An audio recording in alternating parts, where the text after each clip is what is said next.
What's up, Dream Squad? It's Matt and Alex. We're here with Bailey Aro. Bailey Aro is a well-known entrepreneur in the Duluth community. She has 3 businesses under her control: Spruce Market, Cedar Bound, and Bailey Aro Photography. Bailey is also a leader in the Duluth chapter of the Rising Tide Society.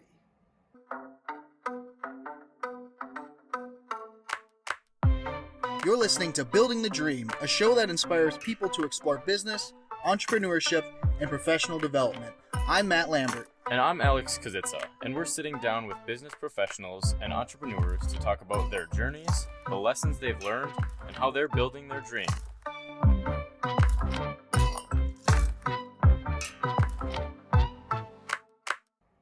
So Bailey, let's start off with 2 interesting facts about yourself. Oh boy. Okay, so I would say number 1 is that I was like a spelling ninja champion when I was in middle school. I actually won all of the spelling bees in my 8th grade year, from my classroom all the way up to the regional level, and then I got 4th in state, which was 1 spot away from going to the national bee.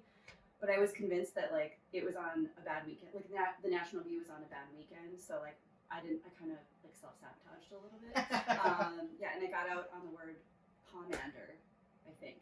Yeah. Can you use it in a sentence? I cannot. I could try. So big spelling nerd. And the second is that I have trekked in the Himalayas in Everest National Park. Wow, those are 2 solid, interesting facts. That's all I got. Nothing else. Why don't you just give us a quick, a brief overview of the couple different businesses that you're working on right now? Okay. So my first business is Bailey Aro Photography, and I've had that business for the longest, for I think 12 years now. And that I specialize in boudoir photography and also weddings, which I'm kind of phasing out of, but still doing those adventurous elopements here and there.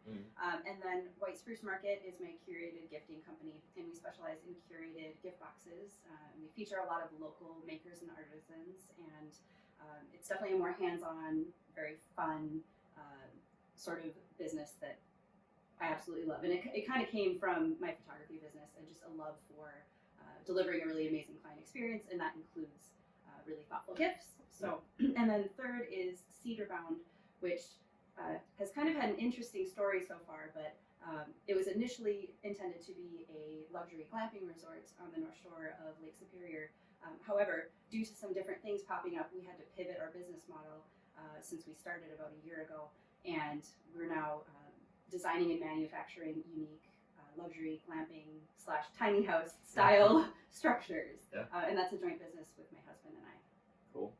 So with all those irons in the fire, how do you keep everything afloat? That's a lot to be juggling. Sure.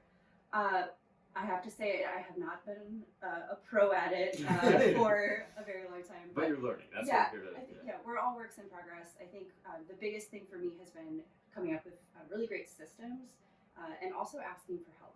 I think so many entrepreneurs are sometimes afraid to ask for help or feel like it's a pride thing. They just Absolutely. Independence and this is my baby and I can't let anyone touch it. But I think it's so important to just ask for help, reach out to your community, lean on other professionals who can do things better and faster than you, and you can get your life back in that way.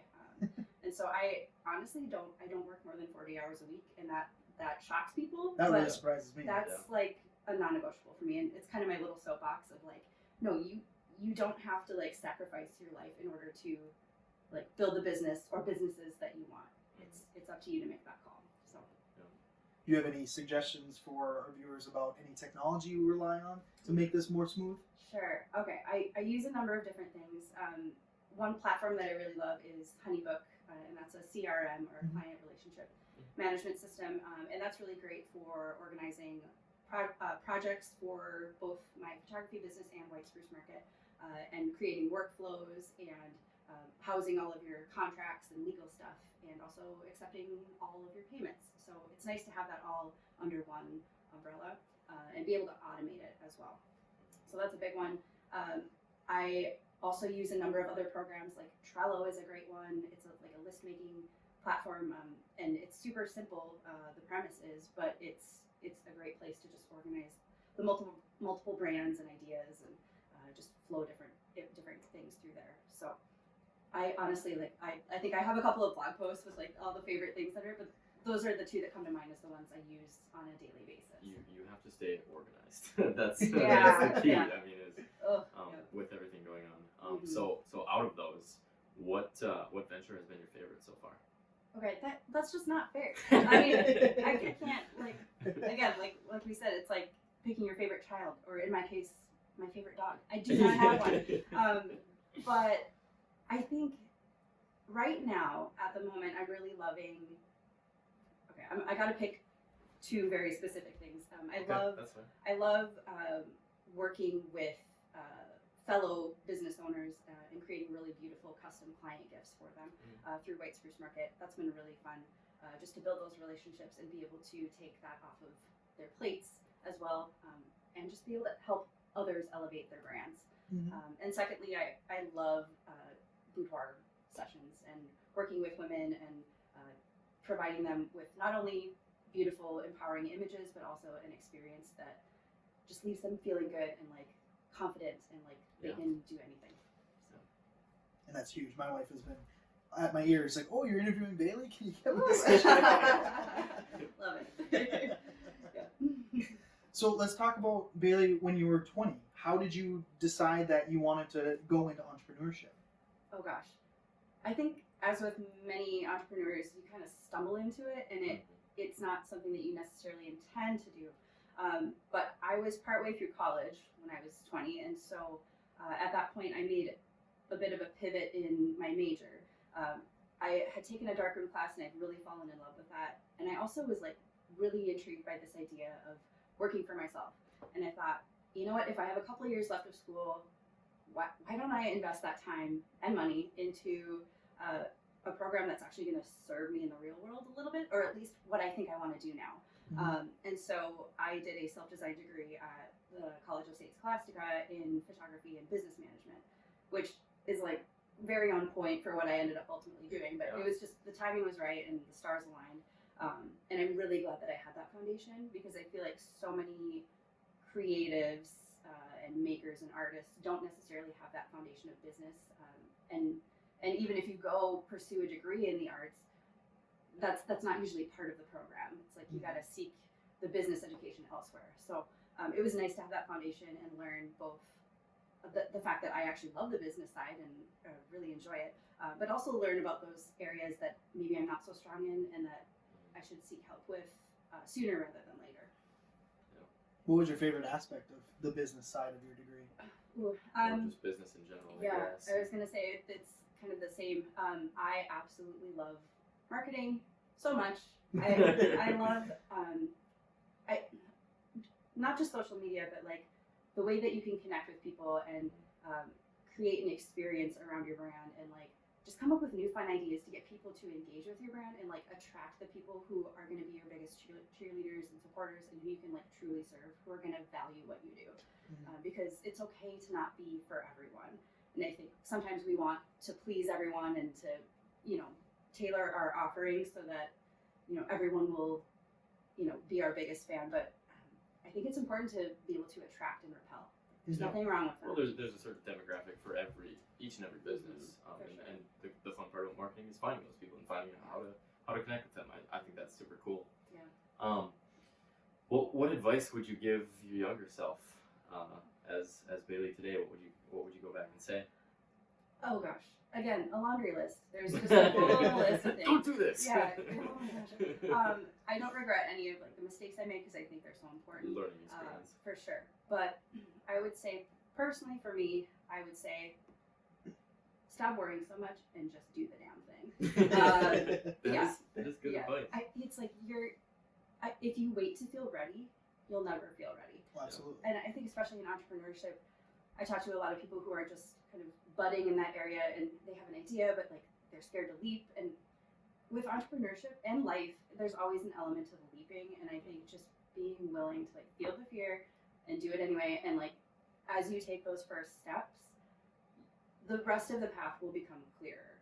And like, that was a hard thing for me to understand, because like I wanted to be able to see the full picture of like, what is this going to look like if I like pursue this? But I've learned that it kind of takes the fun out if you know exactly what's going to happen.